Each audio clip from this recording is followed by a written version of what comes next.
హరికి ఓం నమ శివాయ.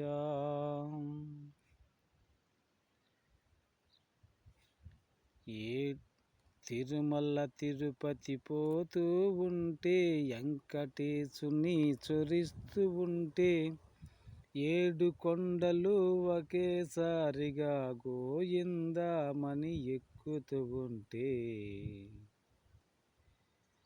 మహాజ్ఞానమును కలగాటానికి వరమాది. ఈ మహాజ్ఞానమును కలగటానికి వరమాది.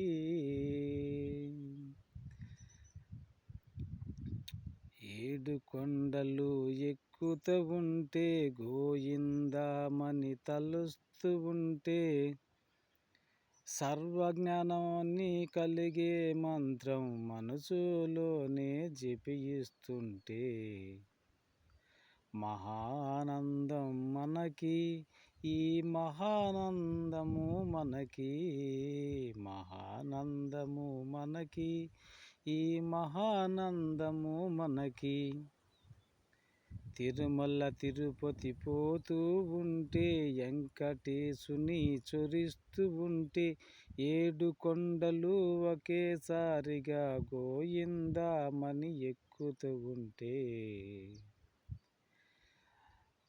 ఈ మహాజ్ఞానమును పొందటానికి అదే పదిగా తలుస్తూ ఉంటే ఈ మహాజ్ఞానమును పొందటానికి అదే మారుగా తలుస్తూ ఉంటే మన మహాజ్ఞానము కలిగి మనసు ప్రశాంతపడుతుంది.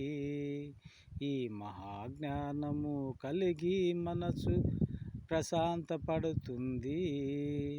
తిరుమల తిరుపతి పోతూ ఉంటే వెంకటేశుని చొరిస్తూ ఉంటే 7 కొండలు ఒకేసారిగా గోయిందా అని ఎక్కుతూ ఉంటే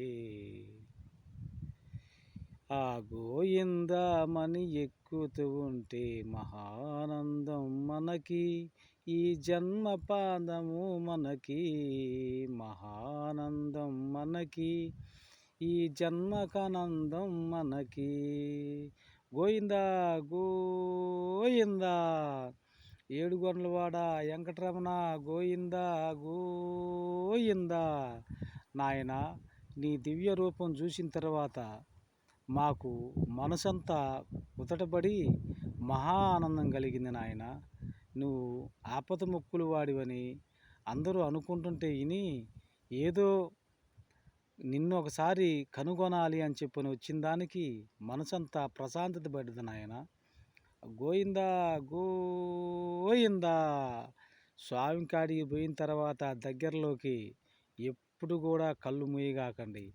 ఆయన దర్శనం కొరుకయ్యి ఆయన్ని 1000 కళ్ళతో ఎదురు చూసుకుంటూ మనం పోయి ఆడికి పోయేసరికల్లా కళ్ళు కానీ ఒక్క క్షణం పాటు కూడా అట్ట మూసినా మనం దర్శనం అవతలకు పోయినట్టే. కనుక అందరూ కూడా కళ్ళు తెరిచి ఆ స్వామిని చూసి మనసులో ప్రశాంతాన్ని పెంచుకోవాల్సిందిగా కోరుకుంటూ నేను సెలవు తీసుకుంటున్నా.